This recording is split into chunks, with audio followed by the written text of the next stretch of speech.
ketemu lagi dengan aku Nisrina dan Aku Adel di podcast AADL. Ada apa dengan liabilitas? Oke, jadi kita hari ini mau bahas apa nih Kak? Nah, kali ini kita akan bahas liabilitas. Nah, kira-kira Kak Nisrina sendiri tahu nggak sih apa itu liabilitas? Tahu sih Kak, cuman kurang yakin sih sebenarnya. Nah, oke. Jadi kita belajar sambil memahami contoh kasus, terutama yang ada di Indonesia tentang liabilitas ini tuh gimana, oke? Oke, kita bahas sekarang Kak. Oke, yuk ikutin kita. Nah, sebelum kita masuk ke topik kasus pembahasan nih, kita belum tahu nih Kak, apa itu liabilitas. Menurut Kak Adel sendiri nih, liabilitas itu apa sih? Nah, menurut buku yang aku baca, liabilitas itu terbagi menjadi dua, yaitu liabilitas lancar dan liabilitas tidak lancar. Nah, kalau liabilitas yang lancar itu pelunasannya kurang dari 1 tahun, dan sedangkan liabilitas tidak lancar itu pelunasannya lebih dari 1 tahun. Gitu nih Kak. Oh, mungkin ini ya Kak ya, contohnya itu bisa utang dagang, utang pajak, utang gaji, dan pinjaman jangka pendek. Nah, menariknya kalau kita punya usaha, kewajiban lancar itu sangat efektif untuk pembiayaan dari usaha kita. Karena apa? Biasanya kalau misalnya kita nih pakai ambil pinjaman itu lebih terstruktur gitu, kayak pendapatannya dan misalnya kita dalam pelunasannya gitu. Betul tuh Kak, nah itu sebabnya kita juga penting kan ya untuk memantau perusahaan untuk mengelola kewajiban lancar mereka, terutama di aset ya Kak ya. Nah, perlu digarisbawahi nih teman-teman, pengelolaan kewajiban lancar itu yang tidak efektif itu akan menyebabkan masalah likuiditas bagi perusahaan. Jika perusahaan tidak mampu memenuhi kewajiban jangka pendeknya, maka harus segera dibayarkan dalam jatuh tempo, sebelum jatuh tempo. Jadi liabilitas ini harus dibayarkan sesuai perjanjian yang ada ya Kak ya. Iya nih Kak, betul sekali. Tapi kalau misalnya nih suatu perusahaan itu ketika sudah jatuh tempo dan dia tidak kunjung untuk membayar, kira-kira apa yang terjadi Kak? Nah, dampaknya itu macam-macam nih Kak Nisrina. Bisa dengan kesulitan likuiditas menurun, tergantung kreditur sih, dan bahkan yang paling buruk itu pailit atau bangkrut. Nah, sayang sekali ya nih Kak Nisrina kalau misalnya kita udah punya usaha gede tapi kita ada hambatan dalam pelunasan utang itu tersebut. Jadi kita setidaknya itu harus bisa memproporsikan dalam peminjaman utang tersebut gitu, untuk kesehatan laporan keuangan juga. Oke, terkait perusahaan hutang, kira-kira ada nggak sih Kak perusahaan yang mereka itu pailit karena hutang? Nah, ada banget nih. Ada yang beberapa kasus yang baru-baru ini mencuat itu, yaitu PT Aditex, Ritex, dan bahkan PT Indo Global Medica.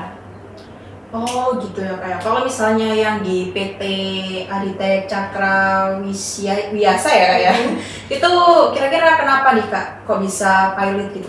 Nah, jadi aku yang pertama bakal jelasin PT Aditex Cakra Wiasa. Jadi PT tersebut itu industri peralatan rumah tangga, yaitu seperti produsen kompor gas merek Watum. Pasti tahu kan Kak? Oh, tahu Kak, itu iya, lumayan terkenal banget sih Kak ya. Nah, Pengadilan Niaga pada Pengadilan Negeri Jakarta Pusat memutuskan kepailitan PT Aditex pada 22 Juli 2024. Nah, keputusan ini berdampak itu cukup signifikan, termasuk pemutusan hubungan kerja pada 511 karyawan perusahaan tersebut.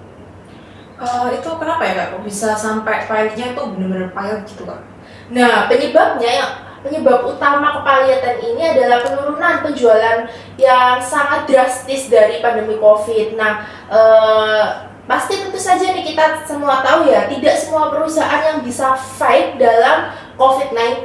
Jadi, perusahaan-perusahaan yang menurun pada saat COVID itu sangat banyak banget. Bahkan IHSG pun lagi hancur-hancurnya Kak ya waktu COVID itu. Jadi beberapa pemulihannya itu pun sempat dari di 2022 sampai saat ini. Jadi ya dampak COVID-19 ini sangat cukup krusial nih Kak. Iya, Iya. kalau kita lihat jelas balik di COVID-19 itu Iya. emang benar-benar dampaknya besar banget ya Kak, terutama buat perusahaan-perusahaan besar gitu ya Kak ya.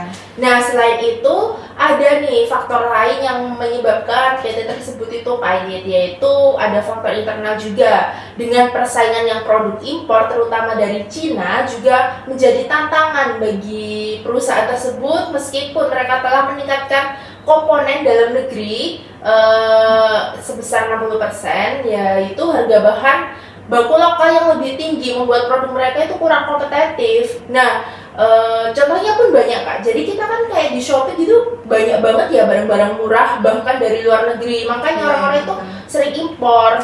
Nah, padahal di Indonesia itu sendiri tuh di negara kita sendiri itu kenapa semakin mahal? Yaitu mungkin dari kebijakan policy makernya ya, Kak Nisrina ya, sangat disayangkan sekali ya. Terus gimana nih Kak keadaan dari PT Aditech ini Kak sekarang? Nah, sekarang sudah nggak bisa diselamatkan Kak, jadi sudah dijatuhi oleh Pengadilan Negeri Jakarta Pusat ya, sudah pilot gitu. Wah, sayang banget nih guys, karena pilot ya, padahal kompor gasnya dari Quantum itu benar-benar oke banget loh. Aku juga pakai di rumah Kak. Wah iya nih Kak, nah juga pada beberapa tahun yang lalu Quantum ini sempat merajai lah istilahnya di pasar Indonesia, tapi sayang sekali berakhir dengan tidak bagus ya Kak. Iya. Oke Nih Kak, kita mungkin bisa lanjut ke contoh perusahaan pilot selanjutnya nih. Kira-kira ada apa nih Kak? Nah, untuk PT Indofarma Global Medica, nah usahanya Indofarma itu resmi dinyatakan pilot pada 10 Februari 2025 kemarin. Jadi baru banget nih guys, ini fresh from the oven. Oke. Terus ini kira-kira bakal mempengaruhi induknya sebagai PT Indofarma apa enggak Kak?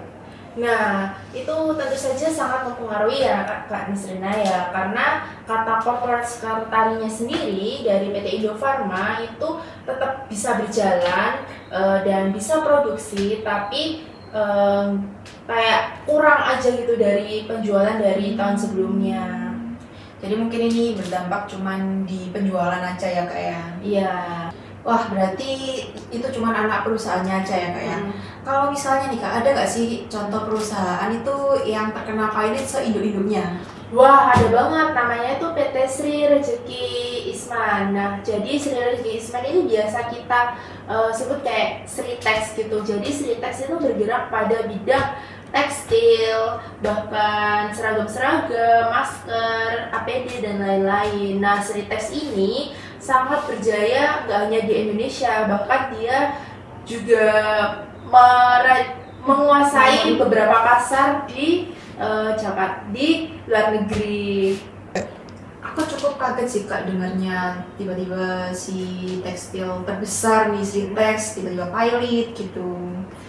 Nah, oh ya teman-teman, awal mula dari kepailitan Sritex ini sendiri itu pada tahun 2021, yaitu ada sebuah CV yang bernama CV Prima Karya yang menggugat Sritex atas penundaan kewajiban pembayaran utang atau PKPU. Nah, Sritex ini tidak mampu membayar tagihan utang sebesar 350 juta dolar nih Kak Nisrina. Wow. Nah, puncaknya itu waktu Sritex melawan PT Indobarat hingga menyebabkan Sritex ini sah dinyatakan pilot. Wah, serem juga ya kayak ternyata akibat dari liabilitas yang tidak terbayarkan sampai berakibat pilot.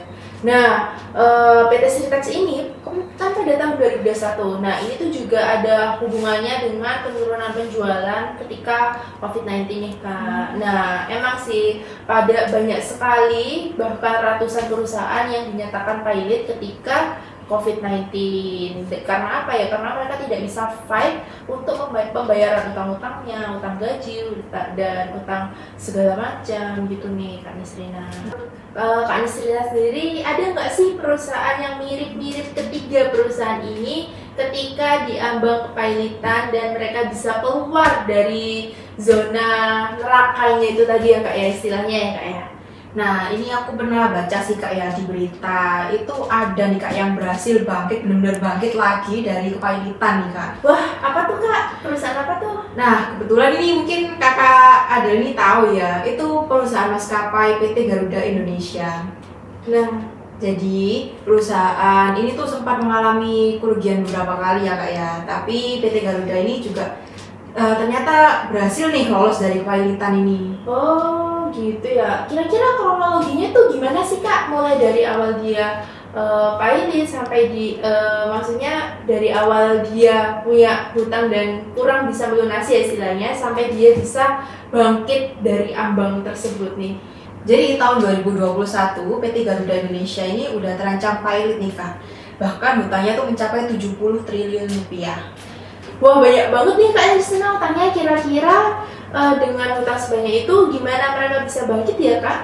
Nah, untungnya nih Kak, PT Garuda ini tuh langsung gercep nih punya rencana right issue dan ada 2 tahapan. Yang pertama yaitu melalui penyertaan modal negara atau PMN dari pemerintah sebesar 7,5 triliun. Dana ini berasal dari cadangan pembiayaan investasi, pembiayaan operasional, dan pembiayaan restrukturisasi selama tahun 2022 sampai 2023. Nah, dengan adanya bantuan ini, saham kepemilikan dari pemerintah terhadap Garuda itu semakin meningkat hingga 65%.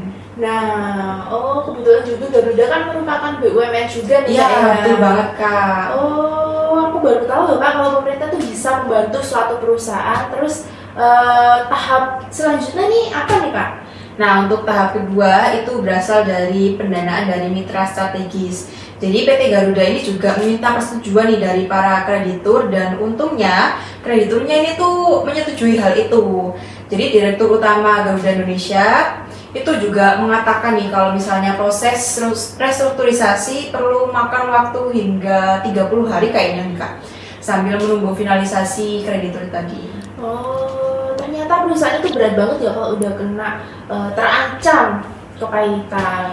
Iya Kak, makanya itu untuk terhindar dari kepailitan, perusahaan itu juga memang harus merencanakan nih keuangan secara matang. Belajar dari PT Garuda, mereka mencegah kepailitan dengan restrukturisasi utang di mana cara kerjanya mencoba untuk negosiasi nih, untuk mengubah kesepakatan awal yang sudah ditentukan. Nah, dengan adanya restrukturisasi, tentu akan sedikit lah ya Kak ya meringankan beban perusahaan yang sedang diambang pilot. Nah, karena yang restrukturisasi itu berupa suku bunga, jangka waktu, hingga jumlah pokok pinjaman tergantung kesepakatan. Jadi intinya pengelolaan liabilitas itu sangat penting ya Kak untuk suatu perusahaan. Ya, betul banget Kak. Karena kalau misalnya kita kelola dengan baik, kita bisa terhindar lah dari kepailitan itu tadi. Tapi kalau misalnya kita nggak kelola dengan baik, mungkin ya itu tadi berujung dengan seperti perusahaan-perusahaan sebelumnya yang terkena pailit karena hutang itu tadi. Jadi untuk para penonton, pendengar, semoga obrolan kita kali ini tentang liabilitas itu bisa membuka mata ya. Mungkin ada yang mau buka usaha kali ya Kak ya. Ya mungkin jangan terlalu banyak hutang. Jadi kita bisa mengelola ya gimana caranya biar nggak bisa banyak hutang. Nah teman-teman juga harus tahu nih kalau hutang itu nggak sepenuhnya buruk ya nih Kak Justina. Nah hutang juga itu juga bisa berdampak positif untuk perusahaan. Nah kalau misalnya ibaratnya take it or leave it ya nih Kak Justina. Jadi misalnya kalau kita mau ambil sesuatu yang besar, kita juga harus usaha yang besar. Jadi untuk teman-teman nih mungkin semoga bisa bermanfaat juga ya. Ya, barangkali teman-teman ada yang mau tanya nih atau mau angkat kasus apa yang mau ditanyakan bisa cek di kolom komentar ya teman-teman. Barangkali ada yang mau kita diskusikan. Terima kasih sudah mendengarkan podcast AADL. Ada apa dengan liabilitas? Nah, sampai jumpa di podcast selanjutnya teman-teman. Sampai jumpa teman-teman. Jangan lupa terus belajar dan pantau kondisi finansial, baik untuk bisnis maupun untuk pribadi ya teman-teman.